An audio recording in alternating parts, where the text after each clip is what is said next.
పెట్టుకుంటున్నాను తండ్రి. అవునే నాకు ఈ అవకాశం ఇచ్చిన దేవాది దేవునికి మొదటగా వందనాలు, తర్వాత అయ్యగారికి, సంఘ పెద్దలందరికీ వందనాలు. మనం ఇప్పుడు ఉన్నాము శ్రమల ఆరాధన కార్యక్రమాల్లో ఉన్నాం కాబట్టి నేను ఈరోజు పాపము అనే అంశం మీద వాక్యం చెప్పాలని నిర్ణయించుకున్నాను. చదివిన లేఖన భాగం ప్రకారము మొదటి యోహాను రాసిన మొదటి పత్రిక 3వ అధ్యాయం 4వ వచనం ఒకటి చదవండి. పాపము చేయు ప్రతివాడును ఆజ్ఞను అతిక్రమించు. ఆజ్ఞ అతిక్రమమే పాపం. మన పాపము అంటే ఎవరైనా చంపితే పాపము, దూషిస్తే దూషించడము, మోసం చేయడము, దొంగతనం చేయడము, ఇలాంటివన్నీ చేస్తే పాపం అని అనుకుంటా. అవి పాపాలే, కానీ ఇవి ఏం చేస్తలేను కదా, నేను పాపం చేస్తలేను, నేను పవిత్రుని అనుకోవడం కూడా మూర్ఖత్వము. ఫస్ట్ పాపం అంటే అర్థం ఏంటిది? ఆజ్ఞను అతిక్రమించడమే పాపం అని దేవుడు మనకు బైబిల్లో చెప్తున్నాడు. ఆజ్ఞ ఎన్ని ఉన్నాయి? ఒకటా రెండా ఆజ్ఞలు? 10 ఆజ్ఞలు ఉన్నాయి కదా. 10 ఆజ్ఞలలో ఏ ఒక్క ఆజ్ఞ మీరినా మనము పాపం చేసిన వారమే. పాపమును గ్రీకు భాషలో అమార్టియా అని పిలుస్తారు, అనగా గురి తప్పుట.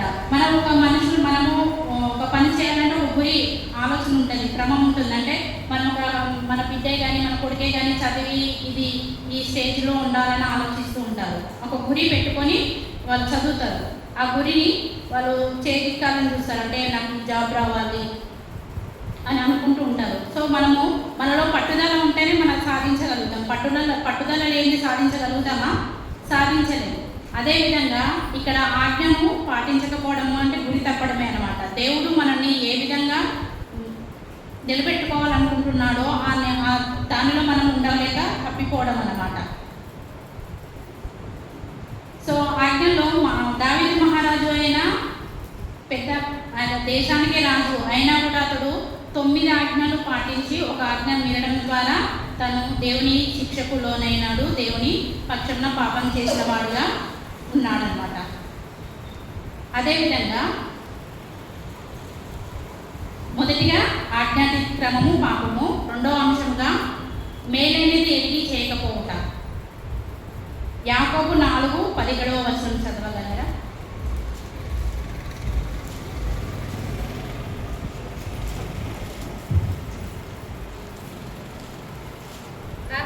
కాబట్టి మేలైనది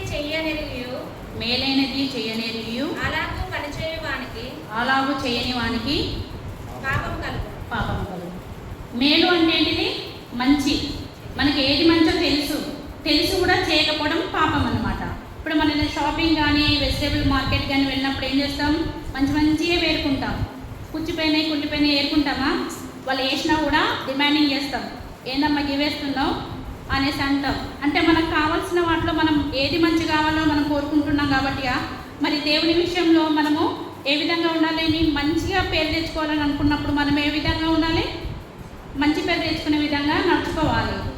మనకి మంచి అని తెలిసి కూడా మనము మంచి తప్పి దారిలో పోతే ఏమవుతాం? మనం పాపంలో పడిపోతాం అన్నమాట. మూడో విషయంగా కోరనిది చేయటం పాపము. రోమపత్రిక 7వ అధ్యాయం 20వ వచనం చదవగలరా? 7:20. నేను కోరని దానిని చేసిన ఎడల దానిని చేయునది నాయందు నివసించు పాపమే గాని ఇకను నేను కాదు. దేవుడు ఏమంటున్నాడు? కోరనిది. దేవుడు కోరుకునేది ఏంటిది? కీడు చేయడము మాని మేలు చేయమని చెప్తున్నాడు.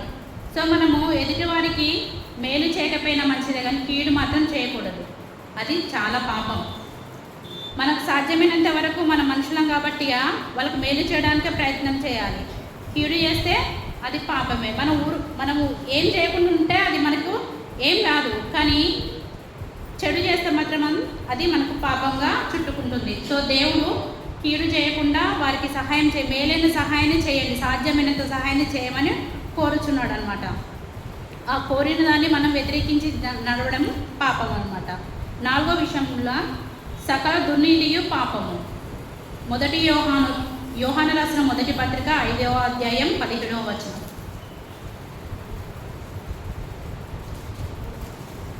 సకల దుర్నీతియు పాపము. సకల దుర్నీతియు పాపము. అయితే మరణకరము కాని పాపము. మరణకరము కానిది పాపము. పాపము కలదు. దుర్నీతి అంటే చెడ్డ పనులు. మనం చెడ్డ పనులు చేయకూడదు అనమాట, మంచి పనులే చేయాలి. దేవుడు ఇచ్చిన గొప్ప తలం, మనకు మంచి జ్ఞానాన్ని ఇచ్చినప్పుడు ఆ జ్ఞానాన్ని మనం మంచిగా ఉపయోగించుకోవాలి. చెడుకు ఉపయోగిస్తే ఏమవుతుంది? పాపంలో పడిపోతాం. దేవుడు మనిషిగా ఒకరికి ఇచ్చిన ఆలోచన ఒకరికి ఇయ్యడు దేవుడు. సో అంత గొప్ప ఆలోచన ఇచ్చినప్పుడు ఆ గొప్ప ఆలోచనను ఇతరులకు మనము ఉపయోగకరంగా మనము వాడబడాలి. అది మనకు మంచి పేరు తెస్తుంది. ఆటోమేటిక్గా మనము దేవుని బిడ్డలుగా మంచి పేరు తెచ్చుకోగలుగుతాం. సో మనతో పాటు మన దేవాది దేవునికి కూడా మంచి పేరు తెచ్చిన బిడ్డలంగా మనము ఉంటాము. కాబట్టిగా మనము సకల దుర్నీతి నుండి, సకల దుర్నీతియు పాపము, మంచి చేయకుండా కీడు మన స్థితి కూడా మనము నీతి నిజాయితీ లేకుండా చేసే పనులు కూడా పాపానికి సూచనలు అన్నమాట. 5వ అంశంగా మొక్కుబడి చెల్లింపకుండుట. ద్వితీయోపదేశ కాండము 23వ అధ్యాయము 21వ వచనం.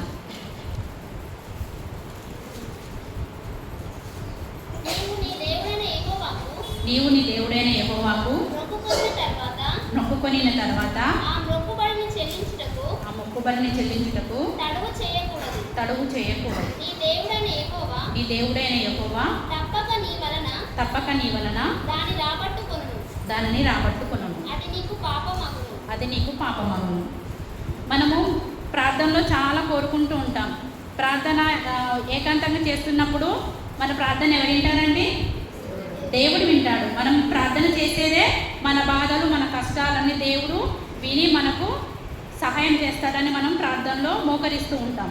ఆ ప్రార్థన చేసినప్పుడు మనకు కావాల్సిన మన ఏ కష్టంలో ఉన్నామో, ఏ బాధలో ఉన్నామో దాని గురించి ప్రార్థన, కన్నీటి ప్రార్థన ఏ విధంగా ప్రార్థన చేసినప్పుడు దేవా నాకు ఈ కార్యం జరిగితే నీకు ఇది చెల్లిస్తానని మొక్కుకుంటూ ఉంటాం.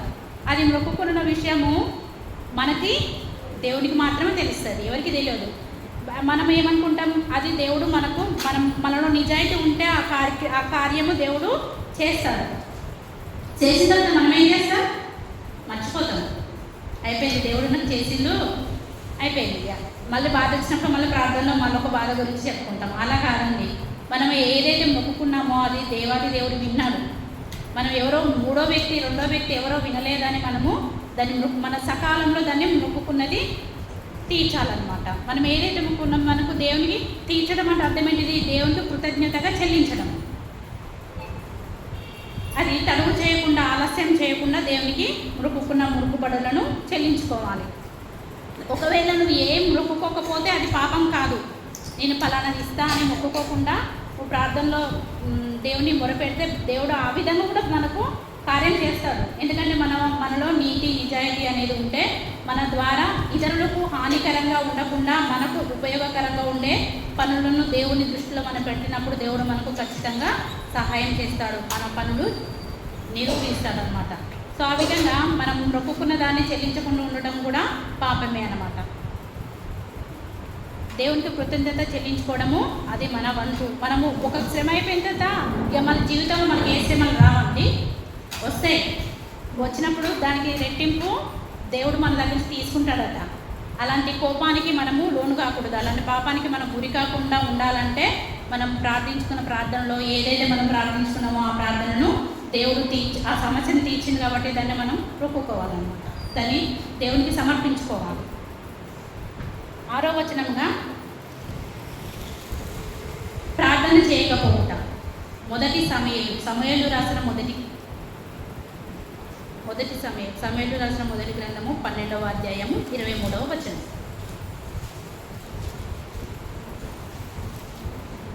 నా మట్టుకు నేను మీ నిమిత్తము ప్రార్థన చేయుట మానుట వలన యెహోవాకు విరోధముగా పాపము చేసిన వాడనగుదును. అది నాకు దూరమగును గాక.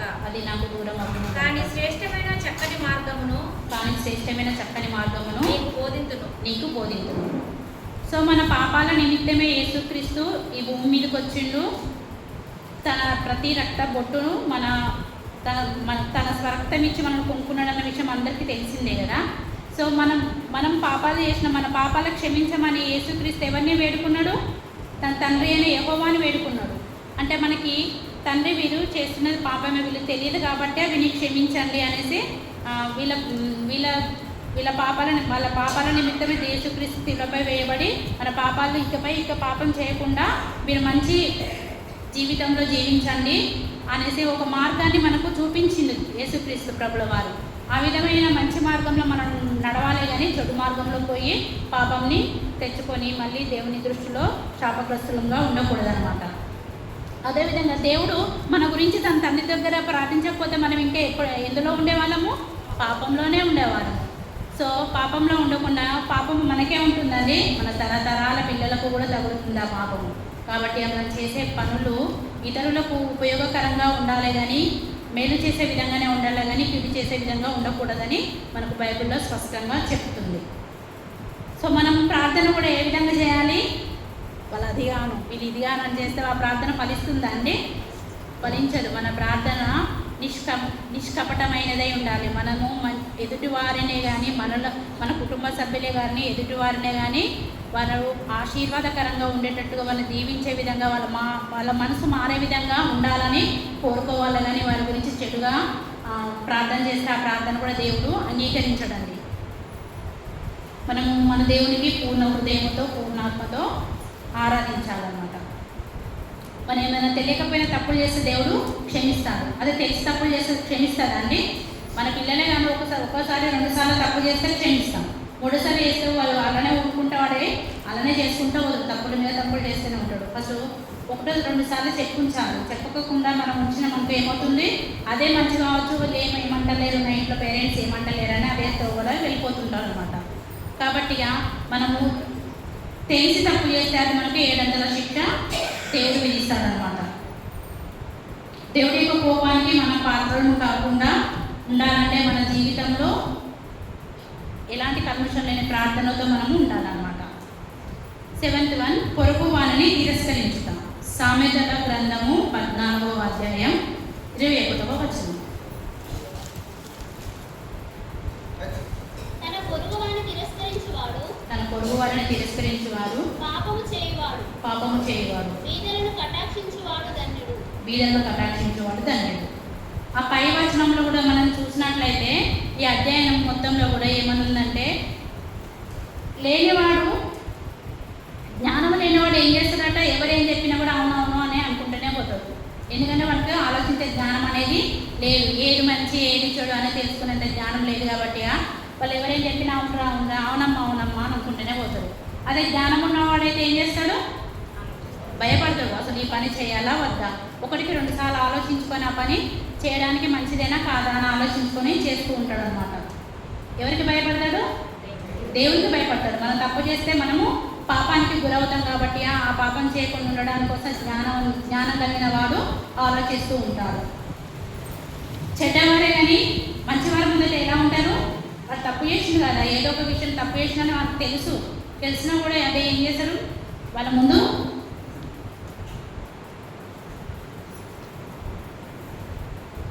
చెడ్డవారు మంచివారు ఎదుటను భక్తిహీనుల నీతిమంతుల తలుపునొద్దను వంగుదురు. సో భక్తిహీనులు కూడా నీతిమంతుల తలుపుల వద్ద వంగుతారు అనే ఈ దేవుని ఈ అధ్యయనంలోనే ఉందండి. నెక్స్ట్ మన పక్కన ఎవరైనా దరిద్రుడు పొరుగు వాళ్ళు ఉంటే, పొరుగు వాళ్ళు ఎవరైనా ఉన్నారనుకోండి, దరిద్రులను చూసి మనం ఏం చేయాలి? అసహించుకోకూడదండి. అసహించుకోకుండా ఐశ్వర్యం ఉన్న వాళ్ళు ఎవరికైనా ఇష్టమే, వాళ్ళు చాలా మంచోళ్ళు, వాళ్ళ బాగా డబ్బు ఉంది, వాళ్ళ ఆస్తిపరులు అని వాళ్ళని ఎవరైనా ప్రేమిస్తారు. అది గొప్పతనం కాదు. ఇక్కడ మనము అందరం మనుషులమే. ఒకరు ధనికుడు ఒకరు పేదవాడు అనేవాడు ఉండకుండా మనం ఎలాంటి కల్మషం లేకుండా ఉండే మనుషులంగా మనం ఉండాలి. మనం అందరం ఎవరము?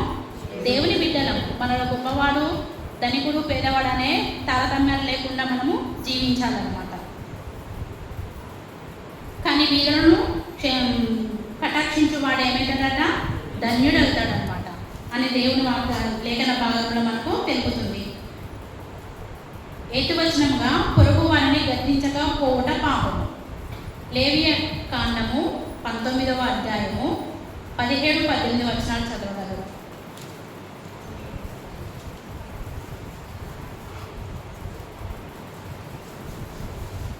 నీ హృదయంలో నీ హృదయములో నీ సహోదరుని మీద నీ సహోదరుని మీద పగపట్టకూడదు. నీ పొరుగువాని పాపము నీ పొరుగువాని పాపము నీ మీదికి రాకుండానట్లు నీవు తప్పక వానిని గద్దింపవలెను. ఇదో కింది వచ్చిన చదువు. కీడుకు ప్రతి కీడు చేయకూడదు. నీ ప్రజల మీద కోపం ఉంచుకొనక నిన్ను వలె నీ పొరుగువాని ప్రేమింపవలెను.